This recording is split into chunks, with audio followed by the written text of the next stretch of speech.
നടൻ ജയസൂര്യയെ സംശയത്തിന്റെ നിഴലിൽ ഇ.ഡി. ഓഫീസിൽ വിളിച്ചു വരുത്തി ചോദ്യം ചെയ്തിരിക്കുന്നു. സേഫ് ബോക്സ് എന്ന് പറഞ്ഞ തട്ടിപ്പ് സംഘമായിട്ട് എന്തെങ്കിലും ബന്ധമുണ്ടോ എന്നറിയാനാണ് ജയസൂര്യയെ വിളിച്ചു വരുത്തിയിരിക്കുന്നത്. കാരണം ജയസൂര്യ ഈ സേഫ് ബോക്സിന്റെ ബ്രാൻഡ് അംബാസിഡർ ആണ്. ഈ സേഫ് ബോക്സ് എന്ന് പറഞ്ഞാൽ ഓൺലൈനിൽ ഈ സെക്കൻഡ് ഹാൻഡ് സാധനങ്ങൾ, കുറഞ്ഞ സാധനങ്ങൾ വിൽക്കപ്പെടുന്ന ഒരു ആപ്ലിക്കേഷനാണ്.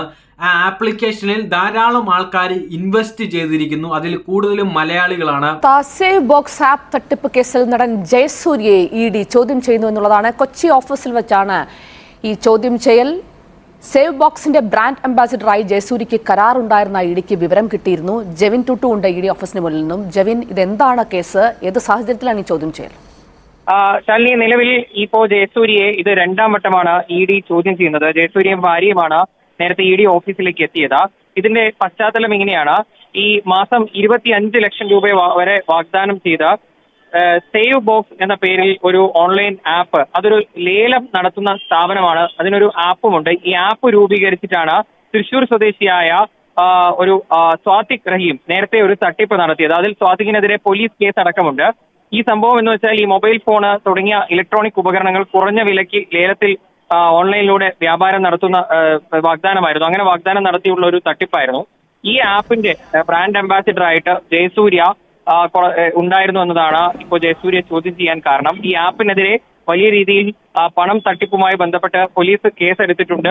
ഈ ആപ്പിന്റെ ഉടമസ്ഥൻ എന്ന് പറയുന്ന ഈ സ്വാതിക് റഹീമിനെ നേരത്തെ ചോദ്യം ചെയ്തിട്ടുണ്ട് പോലീസും ഇ.ഡിയും.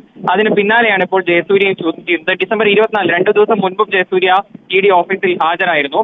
ഈ ആപ്പിന്റെ ഉടമയായ സ്വാതിക് റഹീം ഈ സിനിമാ താരങ്ങളുമായിട്ടൊക്കെ വലിയ അടുപ്പം ഉള്ള വ്യക്തിയാണ്. അയാൾ ഈ അടുപ്പം ഉപയോഗിച്ച് ഈ തട്ടിപ്പ് നടത്തി എന്നതാണ് വിവരം.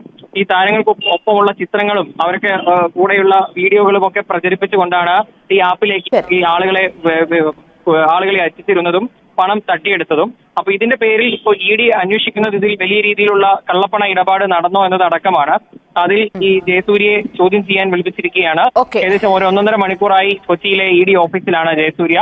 ഇനി കൂടുതൽ വിവരങ്ങൾ ഇ.ഡിയുടെ ഭാഗത്തു നിന്ന് വരേണ്ടതുണ്ട്. എന്തായാലും സേവ് ബോക്സ് എന്ന ഓൺലൈൻ ലേല ആപ്പുമായി ബന്ധപ്പെട്ട തട്ടിപ്പിന്റെ പേരിലാണ് അതിന്റെ ബ്രാൻഡ് അംബാസിഡറായി പ്രവർത്തിച്ച ജയസൂര്യയെ ഇപ്പോൾ ഇ.ഡി. ചോദ്യം ചെയ്യുന്നത്. ഈ തട്ടിപ്പ് സംഘങ്ങളുടെ കെണിയിൽ വീണ് പൈസ നഷ്ടപ്പെട്ടു പോയവരുടെ സങ്കടത്തിൽ ഞാനും പങ്കുചേരുന്നു. പക്ഷെ ഇന്നോ ഇന്നലെയോ തുടങ്ങിയതല്ല. ഇതേ മോഡലിൽ, ഇതേ ടൈപ്പിൽ ഈ തട്ടിപ്പുകാര് കൊള്ളയടിക്കുന്നത്.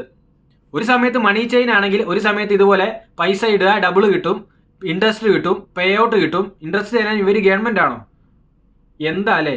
മനുഷ്യർ എന്നിട്ടും പഠിക്കുന്നില്ല എന്നുള്ളതാണ് ഇതിലെല്ലാം, ഈ വാർത്തകളെല്ലാം വരുമ്പോൾ സങ്കടമുണ്ട്. പിന്നെ പറയാനുള്ളത്, നമുക്ക് ഷാറൂഖ് ഖാനൊക്കെ മറ്റേ ഒരു രാസലഹരി ഉണ്ടല്ലോ, അതൊക്കെ വിൽക്കുന്നുണ്ടല്ലോ. അതൊക്കെ കഴിച്ചിട്ട് എത്ര പേര് മരിച്ചു പോകുന്നുണ്ട്? ഈ ബ്രാൻഡ് അംബാസിഡർ ഷാറൂഖ് ഖാൻ ആയതുകൊണ്ടാണോ ഇവരെല്ലാം മരിച്ചു പോകുന്നത്? അല്ലല്ലോ. ഷാറൂഖ് ഖാനോ മറ്റ് ഒരു സിനിമാ നടനോ ഒരു ബ്രാൻഡ് അംബാസിഡർക്കോ ഇതിനൊരു പങ്ക് കൊള്ളാൻ പറ്റത്തില്ല. അവരൊന്നും ഉത്തരവാദിയല്ല ഇതിന്. ഇവർ പൈസത്തിന് വേണ്ടി അവർ ആക്ട് ചെയ്യുന്നു, അത് മാത്രമേ ഉള്ളൂ. അതിന്റെ പൈസ അവർ കൈപ്പറ്റുന്നു. ഇതെല്ലാം നടന്നു കഴിയുമ്പോൾ, പൈസ പോയി നഷ്ടപ്പെട്ട് കഴിയുമ്പോൾ അവരെ പഴിചാരിയിട്ടൊന്നും ഒരു കാര്യമില്ല. ഇപ്പോൾ ഇതിന്റെ ഇൻവെസ്റ്റിഗേഷൻ തുടങ്ങി കഴിയുമ്പോൾ വേറൊരു സ്കീം ഈ കൊള്ളക്കാർ തുടങ്ങി കാണും. അതിനൊക്കെ നിക്ഷേപിക്കാനും സ്വന്തം വീടിന്റെ ആധാരവും സ്വർണവും പണയം വെച്ച് ഇതൊക്കെ കൊണ്ടുപോയി പൈസ ഇടാൻ വേണ്ടി നേരം വെളുക്കാത്ത കുറെ മനുഷ്യരും. എന്നിട്ട് ബ്രാൻഡ് അംബാസഡറിനെ പഴിചാരിയിട്ട് ഒരു കാര്യമില്ല. അപ്പോൾ ജയസൂര്യ, ഇതിന്റെ കേസിൽ ജയസൂര്യയെ പഴിചാരിക്കൊണ്ടും ജയസൂര്യയെ കുറ്റപ്പെടുത്തിക്കൊണ്ടും കുറെ സ്റ്റേറ്റ്മെന്റ് ഇറങ്ങുന്നുണ്ട്. ഞാനത് ചിലതൊന്ന് വായിക്കാം. ജയസൂര്യ പോലൊരു താരം ബ്രാൻഡ് അംബാസഡർ ആയതുകൊണ്ടാണ് സാധാരണക്കാർ ഈ സ്കീമിൽ പണം മുടക്കിയത്. ഒന്ന്, അതിൽ ഞാൻ യോജിക്കുന്നു. ആദ്യം പറഞ്ഞതിൽ, ഈ പറഞ്ഞതിൽ. കാരണം ഇപ്പം നമ്മൾ സാധാരണ ഒരു ഐറ്റം മേടിക്കുമ്പോൾ അതിന് വലിയൊരു ഇമ്പ്രഷനൊന്നും ഇല്ല, ഒരു അട്രാക്ഷൻ തോന്നില്ല. ഇതുപോലെ ജയസൂര്യയും ഇതുപോലെ മോഹൻലാലും മമ്മൂട്ടിയും ഷാറൂഖ് ഖാനും അതിൻ്റെ സൈഡിൽ ഒരു ഫോട്ടോ ഉണ്ടെങ്കിൽ നമുക്കൊന്നുകൂടി ഒരു ഫാൻസി ആയിട്ട് എന്തെങ്കിലും ഒരു പ്രത്യേകത തോന്നും. നമ്മൾ അതേ മേടിക്കുള്ളായിരിക്കും. അപ്പോൾ ഞാൻ ഈ പറഞ്ഞ ആദ്യത്തെ സ്റ്റേറ്റ്മെന്റിനോട് ഞാൻ യോജിക്കുന്നു. രണ്ടാമത്തെ ഞാൻ വായിക്കാം. ലാഭം വാഗ്ദാനം ചെയ്ത മുങ്ങിയ കമ്പനിക്ക് വേണ്ടി പരസ്യം ചെയ്ത താരം ഇപ്പോൾ എന്തുകൊണ്ട് നിശബ്ദത പാലിക്കുന്നു? അതിലോട്ട് വരാം.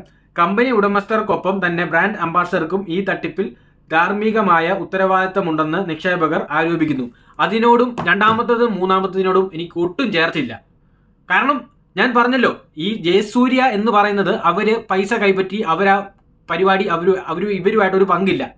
ഇവരൊരു അട്രാക്ഷന് വേണ്ടി മാത്രം. ഈ കൊള്ളക്കാർക്ക് എത്രയോ പെട്ടെന്ന് ഈ പാവപ്പെട്ടവരെ ഇതിൽ വീഴ്ത്താൻ വേണ്ടിയാണല്ലോ നോക്കുന്നത്.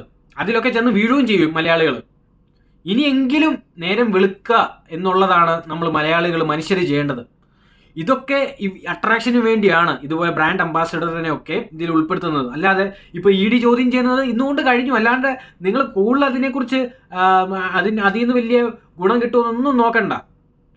എന്തായാലും ഞാൻ നിങ്ങളെല്ലാം ആശംസിക്കുന്നു, ഞാൻ പ്രാർത്ഥിക്കുന്നു. അതുമാത്രമേ നമുക്ക് ചെയ്യാൻ പറ്റുള്ളൂ.